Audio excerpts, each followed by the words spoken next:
Hey, welcome to EPN. My name is Victor Lucas. I am your friendly, overdressed Canadian here at E3 2019 in Los Angeles. We've got a rundown to jump into, and it's basically going to wrap up a lot of the stuff that we have seen over the weekend leading up to E3. It's great to be back in LA. This is my 25th show, and I'm expecting to be blown away by lots and lots of stuff.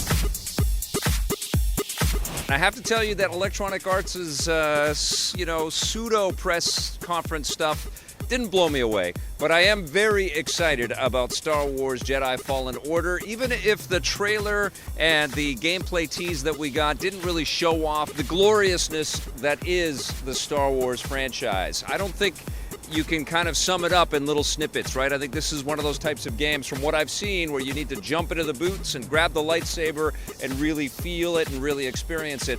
What we saw was a pretty solid exploration, a pretty solid sort of, acrobatic mechanics and some fun stuff with the little droid that's on your back and can whip around. It looks enjoyable, but it didn't blow me away. But I'm hoping when I get some hands-on time, I think my schedule is actually tomorrow, I will be able to report back to you that I am in fact blown away by Star Wars Jedi Fallen Order because Respawn is one of my favorite developers of all time. Watch yourself in there. All right, another big EA surprise that came from the show is that there wasn't really any statement about what's up with Anthem, what's really coming up. I mean, Greg Miller got a little chat with BioWare to talk about what has been going on, and clearly there's been some issues, and, I think EA and BioWare aren't ready to throw in the towel just yet, but I also didn't really feel like, yeah, we've got this figured out, and here's our roadmap, and you're going to be blown away. Again, not blown away by that. Was blown away by the new mode in FIFA. I think they're calling it Volta, which lets you kind of experience the game as if you're playing the FIFA Street franchise, which I'm an enormous fan of. I like this agenda. I like this idea. I like the accessibility that you get out of something like that, jumping into some 5-on-5 or some 4-on-4 kind of modes on rooftops and on, city pitches and stuff like that. I think that's going to be a very fun addition to FIFA 20, and I'm looking forward to that in a big way. And the rest of the stuff that we saw from EA was kind of predictable. Now, as for Xbox, they had a very good showing. In fact, they had so much stuff that I need to have a cheat sheet here, but we can all clearly say that so far, Keanu Reeves owns E3 2019. That was an epic reveal of Keanu Reeves in Cyberpunk 2077. Yes, it was another pre-rendered cut sequence, kind of a CG trailer. Like, there were lots of these little CG mini movies, and it looks amazing, and it looks like the aspirations and the hope for this game are going to be incredible. I cannot wait to create a character and set him off into this city and run into Keanu Reeves. It looks sensational, but that's just hinted at in the CG stuff that we got to see. I do get another hour demo this year at E3, and I'm hoping that the gameplay elevates and escalates on what we saw last year. Very excited about Cyberpunk, and what a reveal to have Keanu Reeves walk out on stage like that. Incredible. In fact, you could say breathtaking. You're breathtaking. Super fun to see some gameplay of Battletoads up there.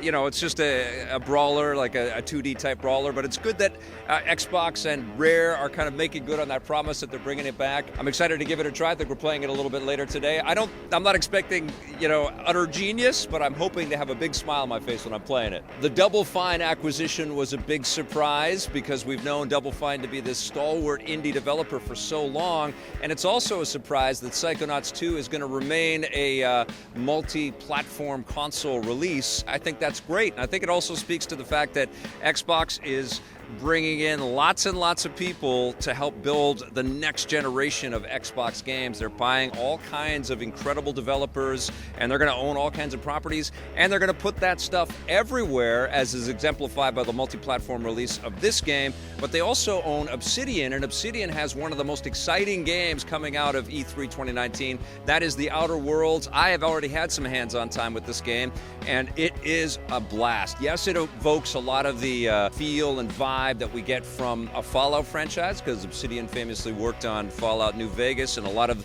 The developers over there are veterans that worked on the classic Fallout games, but it has its own kind of aesthetic and its own kind of feel. Definitely feels a lot more interstellar and like we get to explore more than just the world around us.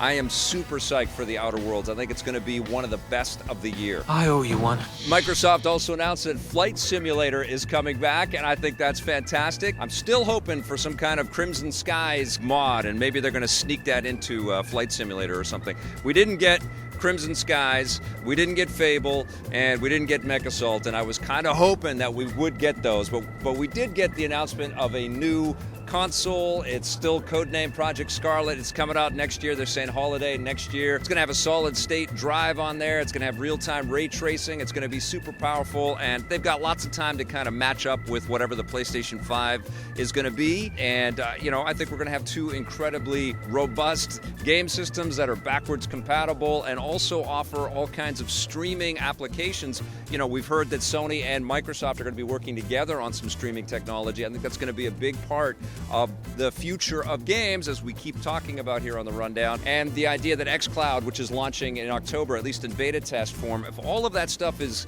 delivered to people so they can play hard copy games if they want, they can play their back catalog collection if they've got it on shelves or if they bought it on Xbox 360, and they're going to be able to sign up for a subscription that allows them access to hundreds of games. Crazy days, exciting days for Xbox. And of course, the big launch title for Project Scarlet is going to be Halo Infinite, which was teased with another CG mini-movie. They're promising to take the Halo franchise in some exciting new directions, and we're going to hold them to that. I hope it's a phenomenal game. I know 343 and Microsoft have been working their butts off on getting this to us, and they really can't afford to lose. Get ready.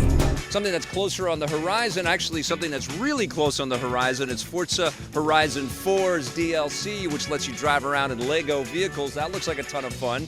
But coming out in September 10th is Gears 5, and they released a couple of new trailers for that. It looks phenomenal. I can't wait to close all the blinds and crank up the volume on my receiver and put this beautiful game on my big screen TV and get lost in this world.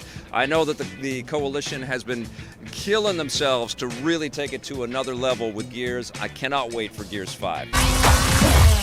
Now, the last press conference of yesterday was Bethesda's big one, and although they cluttered the presentation with some mobile games and things that we're not really that psyched for, there's Battle Royale and Fallout 76 for whatever reason, they are promising, NPC characters that are going to give you missions and stuff in the game. They're working their butts off over at Bethesda to really make Fallout 76 a great game for everybody. They had a mea culpa on stage saying that they had some fumbles during the launch.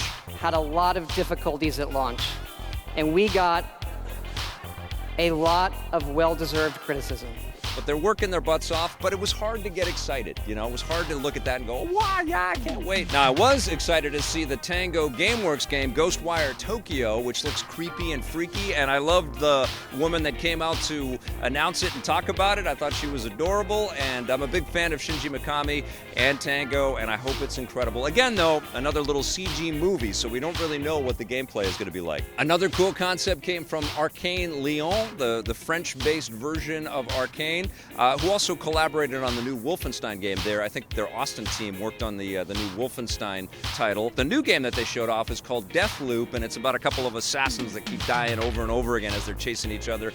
Looks like it's got that same kind of intricate detail, and the environments and the character designs are really trippy and cool. I am psyched. This team is very, very talented. I love the Dishonored title, so I'm very, very stoked for this one. I hope it's amazing. And speaking of Wolfenstein Youngblood, I got some hands-on time with that at the pre-E3 event that I went to, and I had a freaking blast. It's co-op. I played with Jeff Keighley. We were both swearing our asses off, taking on all kinds of Nazis that seem to kind of mech up and get tougher and tougher to kill, and we killed them in some incredibly gruesome and spectacular ways. The speed of the game is really what's exhilarating, what I've played so far, and I haven't played tons, but it was really fun to just whip around and slide under the dumb Nazis and shoot them and bash them and throw them into rotors, and gory and gruesome. And my theory on game developers that get kind of 3 kicks at a franchise, it just gets better and better and better. This felt really confident, really fun. I can't wait to play the finished Youngblood. Why can't you just enjoy life for a second? But I think the game that really blew me away the most at the Bethesda conference, and I also got some hands-on time with this, is Doom Eternal, which I thought was just going to be kind of like DLC components for the 2016 game. But no, they created a whole new story, and you get a whole bunch of brand new mechanics, including being able to swing to different areas. It was sensational. Super fast, super violent, super gory, super fulfilling. Doom Eternal is going to rock our faces off this year. I'm very excited for that game. All right, you guys, we're going to be back tomorrow with more reporting from E3 2019. We're going to talk about all the stuff we've been seeing from Square and Ubisoft and Nintendo and all kinds of madness and chaos that is happening at this show. It's going to be a good year. I know it's a transition year, but there's lots to be excited about. Make sure you come back tomorrow, and until then, play forever.